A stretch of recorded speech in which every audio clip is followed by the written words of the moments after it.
Bien, sonríale a la persona que está a su lado, por favor. Dele una sonrisota de esas así que pela el diente con todo. Dile, qué bueno que estás aquí. Dios te va a hablar, Dios va a hacer algo. No vamos a salir igual que como llegamos. ¿Cuántos lo creen? A ver, va de nuez. No vamos a salir igual que como llegamos. Amén. Dale un aplauso al Señor, venga. Me encanta esta reunión de mitad de semana y mando un fuerte saludo a todos los que están en línea. Toma por ahí el link y mándaselo a alguien que tú sabes que necesita escuchar algo de Dios. Y estamos con una serie nueva que comencé el miércoles pasado y le hemos llamado a esta serie Enséñanos a orar. ¿Cuántos quieren aprender a orar? ¿Cuántos quieren aprender a orar? A ver, yo quiero aprender a orar. Orar es platicar con Dios. Orar es tener una comunión, una plática, una conversación con Dios. ¿Y dónde baso este tema? Y quisiera que leyéramos rapidísimo para poder introducirnos al mensaje. ¿De dónde nos basamos para sacar este tema? Y vamos a leer Lucas. Cuando Jesús dijo, ¿me ayudan? Cuando Jesús dijo que Él venía, o más bien la palabra de Dios dice que en Lucas 11:1 dice: aconteció que estaba Jesús orando en un lugar, y cuando Él terminó, uno de sus discípulos, uno de sus alumnos, uno de los que Jesús estaba entrenando, no era cualquier persona que estaba escuchando sus mensajes, no, era su discípulo. Dice la Biblia que este discípulo le dijo: Señor, enséñanos a orar. Di conmigo, enséñanos. Di conmigo, enséñanos a orar. Este discípulo le dijo a Jesús, le pidió: enséñanos a orar. Yo me pregunto por qué este discípulo le preguntó a Jesús: enséñanos a orar. Porque creo que no había otra persona, no había otras personas alrededor de Jesús que podían ver el estilo de vida que llevaba Jesús. Y ellos sabían, al ver la vida de Jesús, cuáles eran esos hábitos, cuáles eran esas cosas que Jesús hacía, que lo mantenían siendo quien Él era, haciendo lo que Él hacía y caminando de la forma en la que Él caminaba. Y claro, si había algo que Jesús hacía, era que Jesús oraba. ¿Jesús qué? Oraba. Y déjame decirte algo: la oración es como el corazón del cristiano. La oración es como, ¿cómo puedo decir? Como el sistema inmunológico del cristiano. Hoy vemos tantos suplementos, tantas vitaminas para fortalecer el sistema inmunológico. ¿Para qué? Para no enfermarnos. ¿Para qué? Para enfrentar cualquier enfermedad, virus, infección. Y entre más fortalecido tengamos nuestro sistema inmunológico, seremos más resistentes, seremos personas más fuertes, que soportaremos, que aguantaremos, y que esas infecciones que vengan, lógico, nos pegarán de manera diferente. ¿Qué es lo que hace que a unos les pegue más fuerte una gripa que a otros? Su sistema inmunológico. Y la oración es como nuestro sistema inmunológico. Entre más oración hay en nuestra vida, más fuertes vamos a estar, más fortalecidos tú vas a estar. Entre menos horas, cualquier gripilla por ahí te va a tumbar. Cualquier bichillo de esos que andan ahí en el aire te va a pegar. Te vas a sentir mal, te vas a debilitar. No vas a tener fortaleza para poder enfrentar ese virus, esa infección. Por eso creo que hay una gran importancia en esto que uno de los discípulos de Jesús le dijo a él: enséñanos a orar. El miércoles pasado mencionaba un poco acerca de cómo en estos momentos, despuesito de que de que el discípulo viene con Jesús y le dice: enséñanos a orar,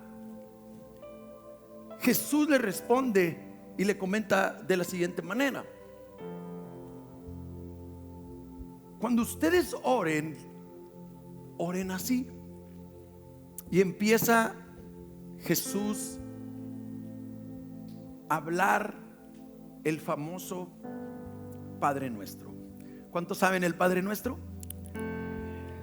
Una de las oraciones más conocidas, una de las oraciones más sonadas en el mundo. Y esto lo analizamos el miércoles pasado, pero no lo terminé.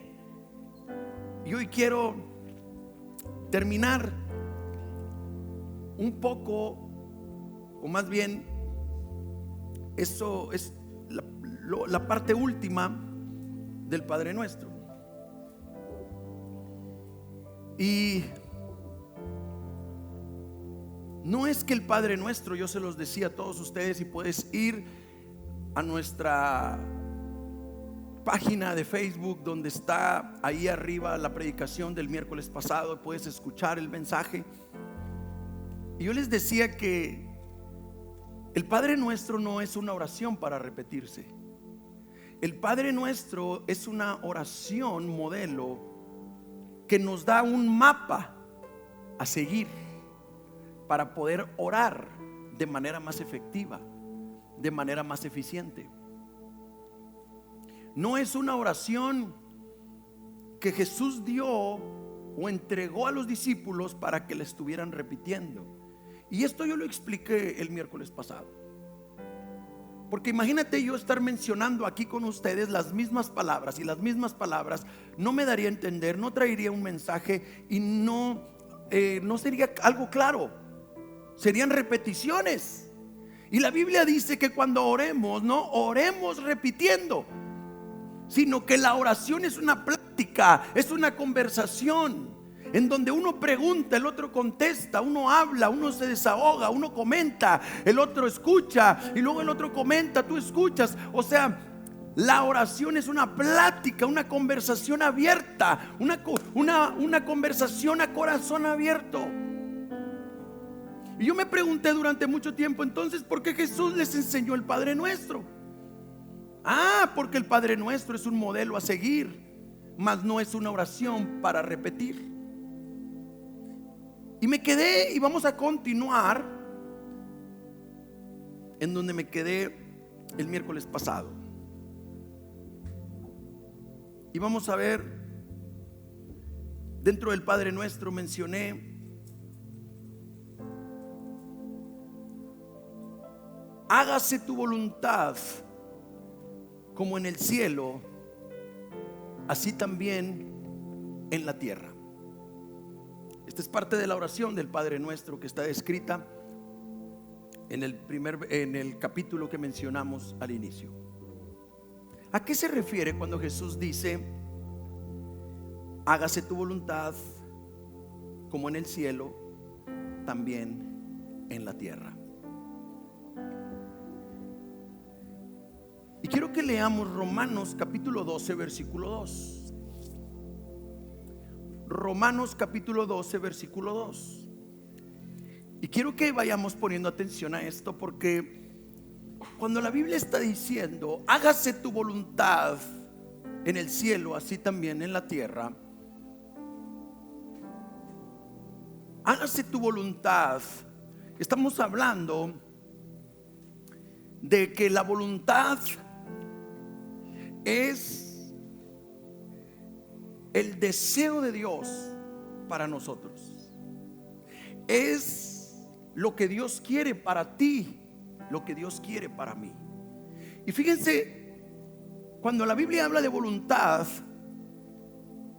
vamos a ver qué es lo que la palabra de Dios nos dice cuando habla de la voluntad de Dios.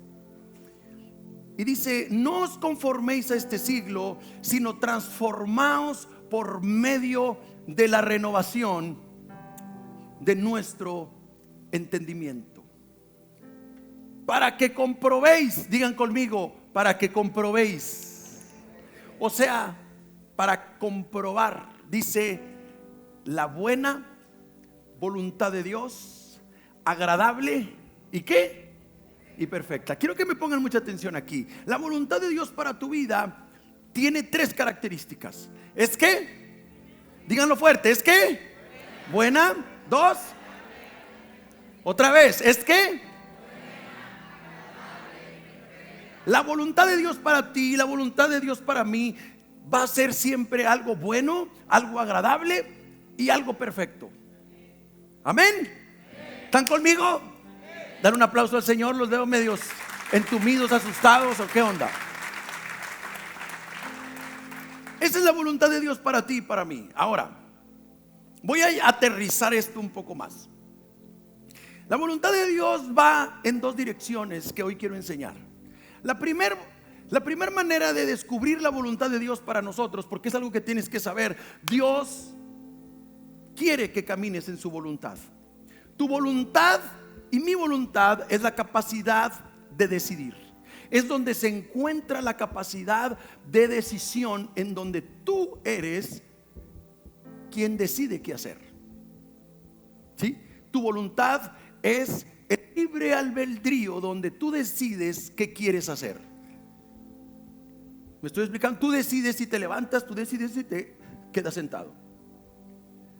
Tú decides si ahorita en este momento te sales o dices: me voy a esforzar, aquí me voy a quedar, voy a escuchar, quiero que Dios me hable, quiero ser sensible, abro mi oído, abro mi corazón. Tú decides, es tu voluntad. Entonces, ¿cuál es el reto de Dios al decir Jesús que hágase tu voluntad como en el cielo, así también en la tierra? Es que la voluntad de Dios para mi vida se convierta en mi voluntad. ¿Estamos?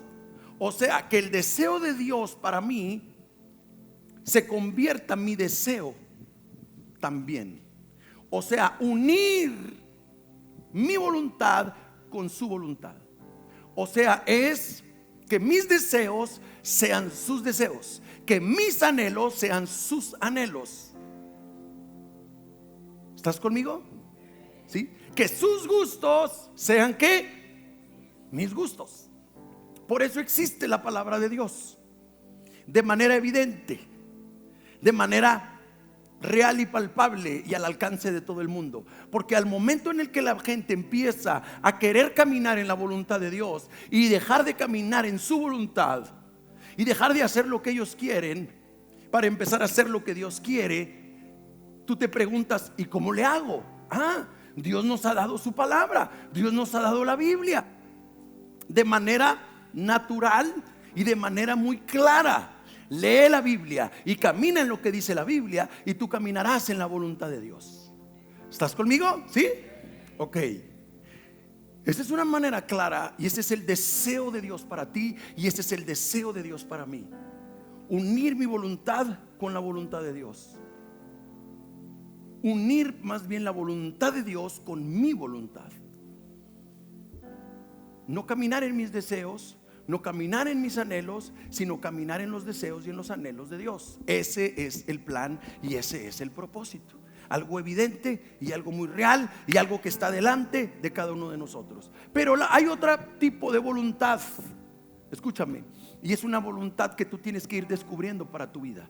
Es una voluntad que tú tienes que ir descubriendo poco a poco, cosas que no vienen en la Biblia, como por ejemplo, ¿dónde están los solteros? A ver, quiero saber cuántos solteros hay aquí ahorita. Levante su mano. ¿Cuántos? No, hombre, ninguno. No, pues así ni te vas a casar, los cuarentones, o sea, ni piensen así que van a salir. Levanta la mano, los solterones. Eso, así mero, sí. Hasta la así, aquí estoy, véanme, ¿no? Bien, ya, el mesón, ya, túmense el rollo también, ya. Quieren caravana y todo aquí, pasar y todo, ¿no? Ok. Una pregunta de los 44,000. ¿Cómo vamos a saber, o cómo tú vas a saber con quién Dios quiere que tú te cases? A ver, pregunto, ¿cuántos jóvenes solteros ya de edad se quieren casar? Oye, está el clamor de Dios ahí. A ver, ¿cuántos? Levante su mano, hombre. Ahora nadie se quiere casar, qué bárbaros. A ver, levántela, sí, levántela. Usted diga, yo quiero casarme. Aquí estoy como materia viva y dispuesta a caminar en el plan de Dios. Ir hasta allá, hasta atrás también, sí, todo, sí. ¿Sí? La pregunta es, ¿cómo sé? Un joven, ¿cómo sabe con quién se va a casar? Porque yo creo que Dios tiene a alguien para ti. Pero ¿cómo tú vas a descubrir quién es ese alguien? ¿Leyendo la Biblia? Ahí no te va a decir, bueno, a mí Dios me dijo Ana, y ahí leí Ana. Sí. Pero cuando mi esposa quiso ir a la Biblia, dijo, ¿y dónde dice Paco? Aquí no dice. Dije, no te vas a librar de mí, de verdad. Hay cosas que no son evidentes, pero no porque no sean evidentes no son la voluntad de Dios, sino hay cosas que tú tienes que ir descubriendo a través de tu relación con Dios, a través de tu comunión con Dios, a través de tu amistad con Dios. La vas a ir descubriendo. Y hay cosas que Dios te va a ir entregando, y va a haber cosas que Dios te va a ir hablando a través de la fe. Y Dios va a estar despertando y usando visiones, sueños, palabras, personas que te van a ir dando señales y que te van a ir trayendo la fe para saber quién es esa persona, en donde no viene de manera evidente, pero sí tú la vas a ir descubriendo poco a poco. Por eso parte del Padre Nuestro dice, hágase tu voluntad como en el cielo, así también en la tierra. Y si hay algo que tú andas buscando, o que hay alguien, o sea, si hay algo que tú y yo debemos de buscar, más bien, es hacer la voluntad de Dios. Porque la voluntad de Dios es buena, es agradable y es perfecta. En la voluntad de Dios ahí no hay falla. Vas a ser prosperado, vas a ser bendecido, y vas a saber que realmente la decisión que tú estás tomando, Dios la está apoyando. Amén. De ahí Jesús siguió diciendo en el Padre Nuestro, dijo, hágase tu voluntad como en el cielo, así también en la tierra. Pero después dijo, y danos el pan de cada día. El pan de cada día, dánoslo hoy. Dentro del Padre Nuestro. ¿Y qué quiere decir? Danos el pan de cada día. Si hay un temor en la gente, es el temor de no comer, de no tener para comida. Y que pienso que todos, sobre todo los papás, que tienes una esposa, que tienes un hijo, tú dices, o que tienes hijos, dices, Señor, yo necesito que tú me bendigas. Y es por eso que la Biblia dice que quien no provee para su casa ha negado la fe y es peor que un incrédulo. Y tú dices, Señor, provéeme, porque una responsabilidad principal, y cuántas veces no hemos oído, mira, con que Dios nos dé que comer ya la hicimos. Hay gente que dice así, Y no te puedes quedar ahí, ¿verdad? Dios quiere bendecirte, Dios quiere prosperarte, Dios quiere darte más de lo que tú y yo pensamos. Amén. Pero la base principal de la prosperidad es que no te falte que comer. Y creo que de ahí comenzamos, ahí iniciamos a ver a Dios en nuestra vida. Ahí es cuando tú comienzas a ver a Dios. Y fíjate lo que dice la palabra acerca de esto que estamos tocando en Lucas 12, 22 al 24, rapidísimo. Lucas 12, 22 al 24 dice: dijo luego a sus discípulos: por tanto os digo, no os afanéis por vuestra vida, ¿qué comeréis? Ni por el cuerpo, ¿qué vestiréis? Dos cosas que nos tienen a veces con incertidumbre. Dos cosas que nos tienen con un temor como seres humanos, como personas. Y si tú recuerdas, y este es el primer nivel de la prosperidad, escúchenme bien, el primer nivel de la prosperidad es cuando a ti no te falta que comer y que vestir. Si tú tienes eso, tú eres un bendecido de Dios. Si tú tienes que comer, si tú tienes que vestir, tú eres un bendecido de Dios. Este es el primer nivel de la prosperidad. Cuando Dios sacó al pueblo de Egipto, el pueblo dijo: oye, Dios, pero aquí en el desierto, pues ¿qué vamos a hacer? En el desierto no se podía sembrar, en el desierto no se podía cosechar. Y Dios les dijo: no se preocupen, yo haré llover pan del cielo. Y tú dices: ¿cómo está eso? Y Dios dijo: sí, yo voy a hacer llover pan del cielo mientras que ustedes se dejen guiar por mí. Si ustedes se dejan guiar por mí en el desierto, yo les proveeré alimento. Y tú dices: ¿cómo estuvo eso? Y es algo muy, muy especial, que Dios se muestra bajo un cuidado. Dios se muestra cuidando a su pueblo. Y Dios les dijo: cuando ustedes vean caer un rocío en la mañana, como un pequeño sereno, prepárense, porque entonces vendrá el famoso maná del cielo. Pan como hojuelas diariamente caía para que el pueblo pudiera alimentarse. ¿Y saben qué pasó la primera vez que cayó el maná del cielo? Y tú lo puedes leer ahí en Éxodo. De volada dijeron: uno para comerme y otro para llevar. Y guardaron, guardaron su lunch. O sea, se echaron el clavo. Se comían uno y guardaban dos. Y otros guardaban y dijeron: por si las dudas. Pero ¿saben qué pasó al día siguiente con ese pan? Se engusanó. Y Dios los regañó y les dijo: no hagan eso, confíen en mí. Yo les voy a dar pan del cielo diariamente.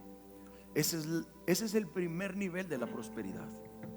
Dios, cuando tú confías en Él, Dios te va a dar lo que tú necesitas. Dios no va a hacer que tú pases hambre. Y si estás pasando por hambre, es porque hay un plan y un propósito detrás de eso que tú estás viviendo. Dios no quiere dejarnos ahí, pero Dios dice en su palabra que cuando nosotros oremos, le digamos: Dios, danos el pan de cada día. El pan de cada día, dámelo hoy. Hay una porción de Dios para ti hoy, no mañana, hoy. Hoy hay una porción de Dios para ti. Y tenemos que ser agradecidos. Tenemos que reconocer que es Dios quien nos está dando el alimento con el cual tú y yo nos estamos alimentando. Es Dios quien te da que comas, de que te alimentes. Y dice Dios: cada vez que tú ores, reconoce que no es tu trabajo, que no es tu negocio, que no es tu mamá o tu papá el que te está dando, sino soy yo el que te está proveyendo para que tú te alimentes. ¿Sí? Dios utiliza diferentes medios para alimentarnos, pero a veces nuestro orgullo, nuestra soberbia no nos deja reconocer que es Dios quien utiliza nuestro trabajo para darnos, que es Dios quien utiliza nuestros negocios para proveernos. Cuando tú lo hagas, cuando tú lo haces y tú le agradeces a Dios, Dios va a bendecirte. Dios va a bendecirte. Por eso la Biblia dice que Dios da semilla para comer. También Dios da semilla para sembrar. En la antigüedad no era como hoy en día que tú vas y compras el pan o compras esto. No, en la antigüedad no era así. En la antigüedad se preparaba la gente sus propios alimentos.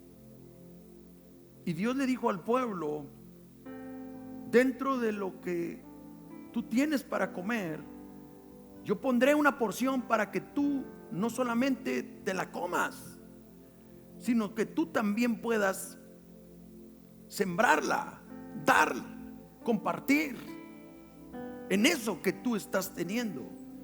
Por eso la Biblia dice que Dios da semilla para sembrar, pero da también semilla. Perdón, da semilla para comer, pero da semilla para sembrar. Lo siguiente que dice el Padre Nuestro, y con esta parte termina, y es: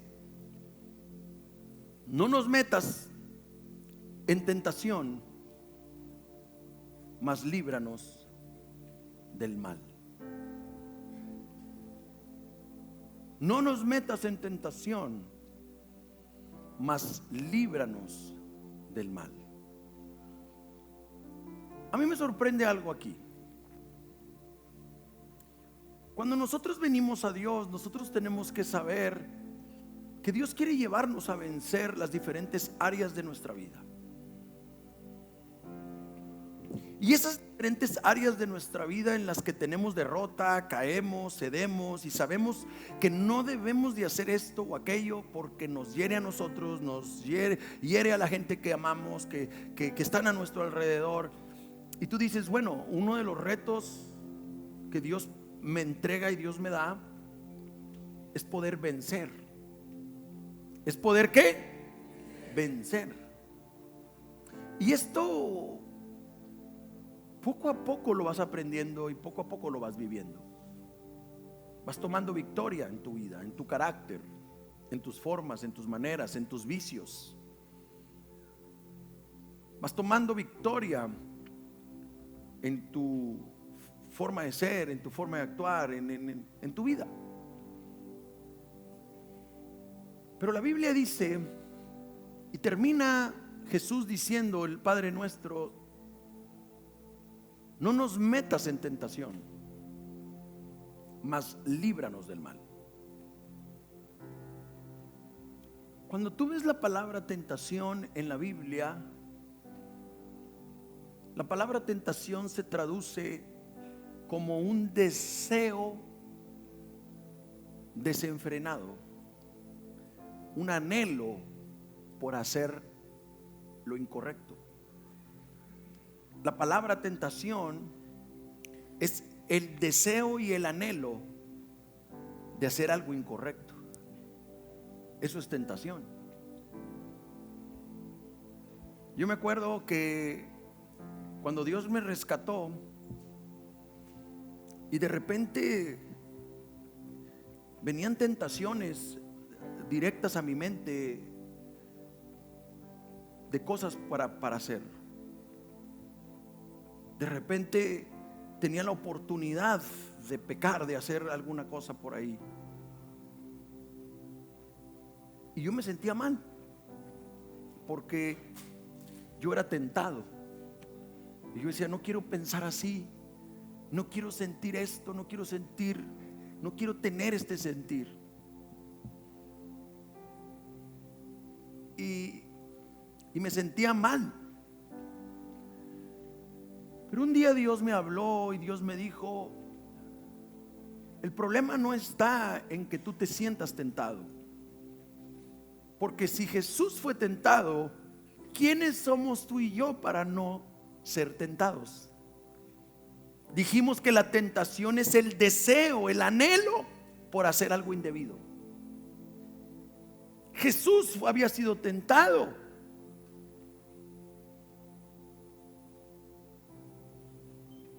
Pero la gran diferencia es que Jesús no cayó en la tentación, sino que Jesús venció la tentación. Te voy a poner un ejemplo. Voy con mis hijos. Voy con uno de mis hijos. Llegamos al Oxxo y se baja y le digo, nos bajamos los dos y le digo: ve y escoge esto y esto, y le doy un billete de 100. Le digo: listo, está en la fila para pagar. Veo que ya va a llegar a pagar y yo me salgo a prender la camioneta y lo espero. Mi hijo llega con las cosas y me dice: aquí están las cosas. Y me dice: pero mira lo que me dieron. Yo le había dado 100 pesos y le dieron feria de 500. Y me dice: mira, papá, lo que me dieron. Y yo dije: gloria a Dios.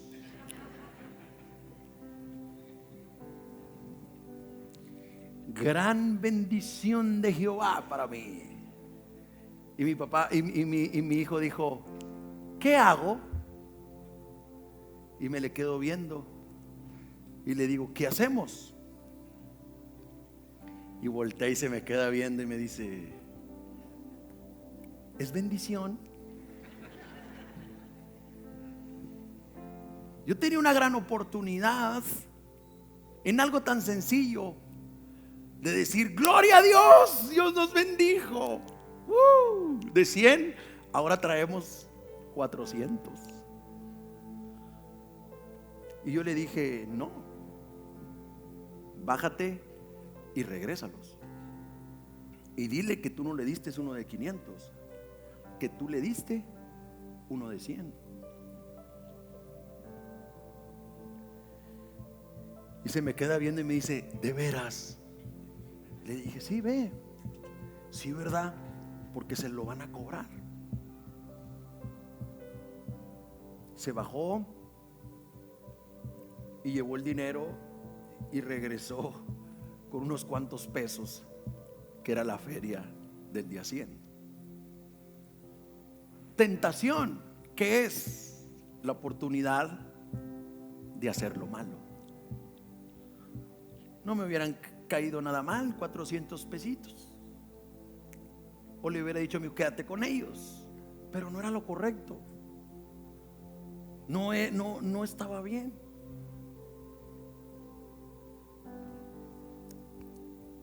Hace unos meses estábamos en Roseville y llegamos a una tienda y salimos de la tienda y mi hijo traía, el más chiquito, traía 2 cosas, 2 juguetes grandes, y yo le había dicho que no se los íbamos a comprar, y traía uno en una mano y el otro en la otra, y sale y platicando y le digo: oye, ¿y eso? Y dice: ay, me los traje. ¿Cómo que te los trajiste? Dice: pues se vinieron. En verdad me di cuenta que él, platicando, no se había dado cuenta. Traía sus 2 juguetes. Bueno, eso pienso, ¿verdad? Mi inocencia. Y le digo: no,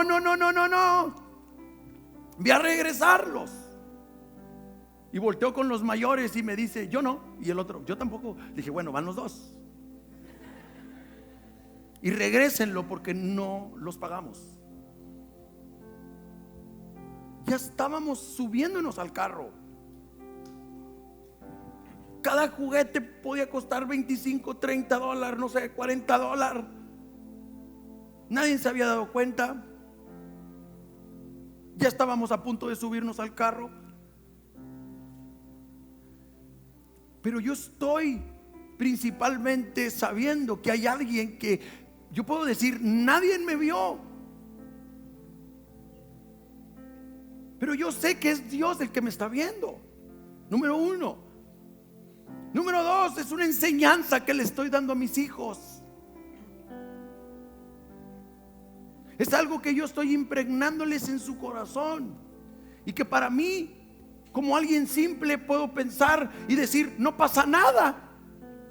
Lo caído, caído, dice la Biblia. No, no es cierto, no, ¿verdad?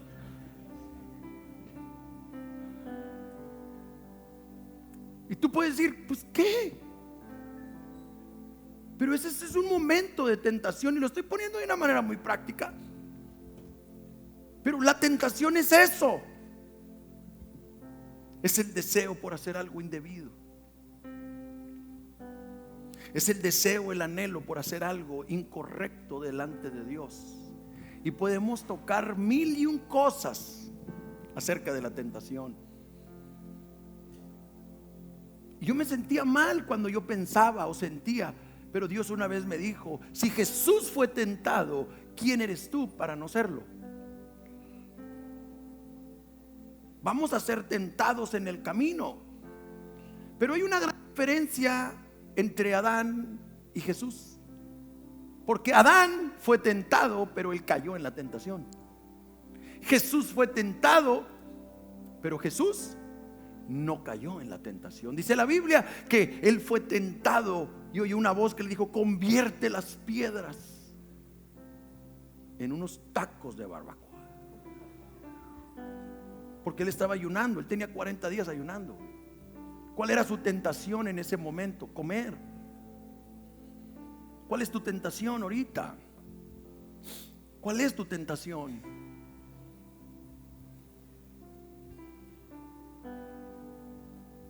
Y aquí es donde tenemos que saber que algo que te va a ayudar a fortalecerte en medio de la tentación es la oración. Por eso Jesús dijo, cuando ustedes oren, oren así. Oren así. Líbranos de la tentación. No nos metas en tentación y líbranos del mal. ¿Por qué? Porque de tiempo en tiempo vendrán tentaciones, oportunidades. Me acuerdo que tenía poquito que Dios me había rescatado, como unos 3 años.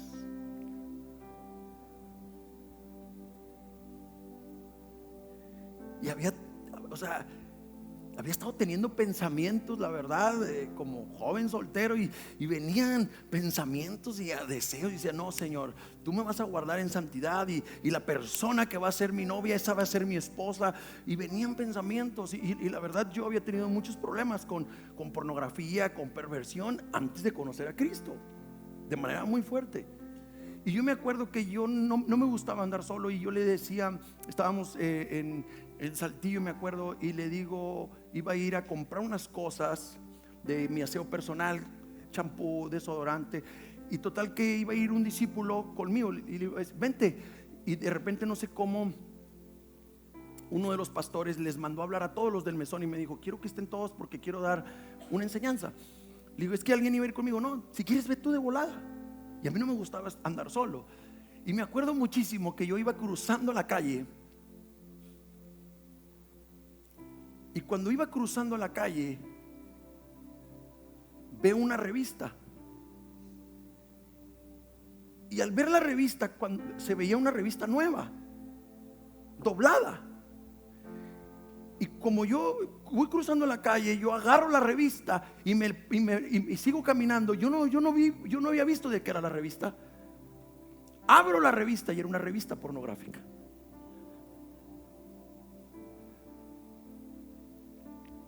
Cuando la veo, en ese momento viene una voz: escóndela, guárdala.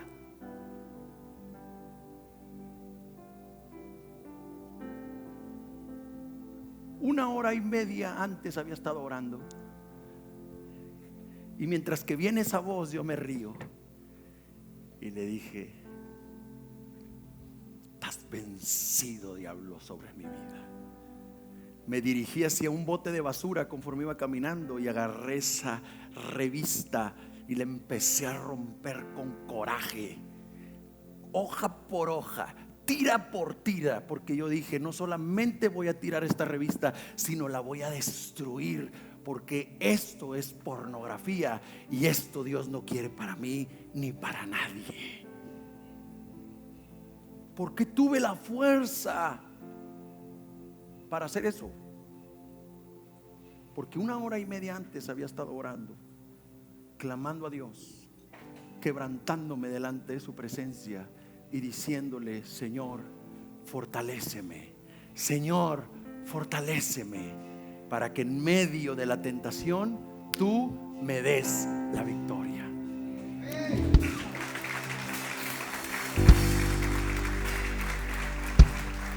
Así es como vencemos. Así es como vencemos. Vendrán tentaciones, pero tu oración te mantendrá lo suficientemente fuerte.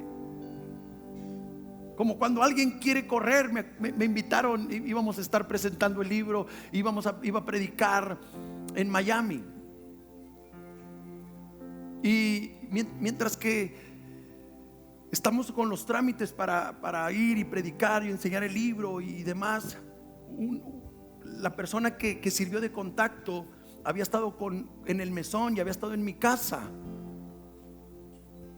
y le habíamos ayudado a salir de problemas, de adicciones. Y me dice: pastor, yo te estoy esperando y quiero que se queden en mi casa y quiero que estén aquí. Y él, dentro de los trámites que estábamos haciendo, me dice: ¿cómo ves si corres una carrera y te inscribo? Le dije: ¿carrera de qué?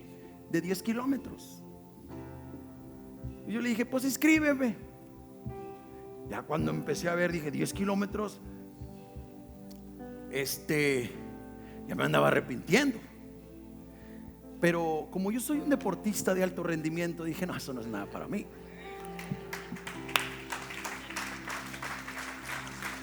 Yo dije: lo peor que puede pasar es que si me canso, termino la carrera caminando. Y empecé a ver algunos videos y le pregunté al chat GPT y me dio unos tips. Yo dije: mira, lo peor que puede pasar es hacer como que estoy corriendo, pero estoy caminando. Y así termino. Pero algo que yo vi cuando estaba investigando qué tenía que hacer para la carrera, porque pues tú no dices: olvídate de ganar, el punto es llegar, ¿verdad? Uno quiere llegar para no ser el oso y que te pongan ¿cómo se llama? La medallita, ¿verdad? Yo dije: la medalla y toda la cosa. Y una de las cosas que decía es: prepárate corriendo ciertos kilómetros diarios, hidrátate, checa bien. Y venía una lista de cosas que me podían ayudar para yo poder completar la carrera. Los tenis que iba a usar, la ropa que iba a usar, pero sobre todo era la respiración, la hidratación, para poder terminar los 10 kilómetros. Cuando yo terminé los 10 kilómetros, me dijeron: ya acabó. Yo dije: me aviento otra, porque iba bien ya había entrenado, ya había hecho, ¿sí me explico? Ya había corrido días antes, había estado tomando agua y me había estado hidratando y había hecho algunas cosas. Estaba preparado, que cuando terminé yo dije: ya se acabó. Y me dijeron: sí, ya acabó. Y dije: no, hombre, esto no es nada. Al día siguiente no me podía levantar nada más. Pero estaba ejercitado, estaba preparado. Y tú tienes que saber que en la vida y diariamente estarás enfrentando tentaciones, que si tú no estás preparado para enfrentar esas tentaciones, déjame decirte, lo más probable es que tú vas a caer en esas tentaciones. ¿Qué necesitas? Prepararte. ¿Y cuál es una de las maneras que te preparan, te fortalecen para poder vencer la tentación? La oración. la oración, el que tú ores, el que tú abras tu corazón con Dios, el que te hinques, te postres y le digas: Dios, ayúdame. El que vengas a una reunión los miércoles, el domingo, el que tú estés leyendo la Biblia, el que tú estés escuchando mensaje de Dios, el que tú estés conectado con Dios, te va a fortalecer y te va a tener preparado y listo para vencer la tentación. Amén. Prospera al generoso, Proverbios 11:25. Pero la Biblia dice en Malaquías capítulo 3, versículo 10, dice: traed todos los diezmos al alfolí para que haya alimento en mi casa. ¿Qué es lo que está diciendo la Biblia acá? Que cuando tú diezmas, tú eres fiel. Y creo que Dios está pidiendo que caminemos en estas dos. Cuando ofrendamos, somos generosos, pero cuando diezmamos, somos fieles. He decidido en mi corazón caminar en estas dos virtudes de parte de Dios. Queremos la bendición de Dios, queremos que Dios nos dé, pues Él nos llama a que nosotros también demos. ¿De qué forma? ¿De qué manera? Siendo fieles y siendo generosos. Así que te animo a que si tú estás escuchando este mensaje, creo que no es casualidad. A veces queremos prosperar, pero no queremos dar. Y creo que cuando tú y yo damos, entonces seremos prosperados a la manera de Dios. No dudes en diezmar y ofrendar. Dejo aquí el link y dejo por aquí toda la información para que tú puedas ser de bendición a la iglesia de Comunidad Matamoros, para seguir haciendo este trabajo de seguir hablando y llevando la palabra de Dios a muchos.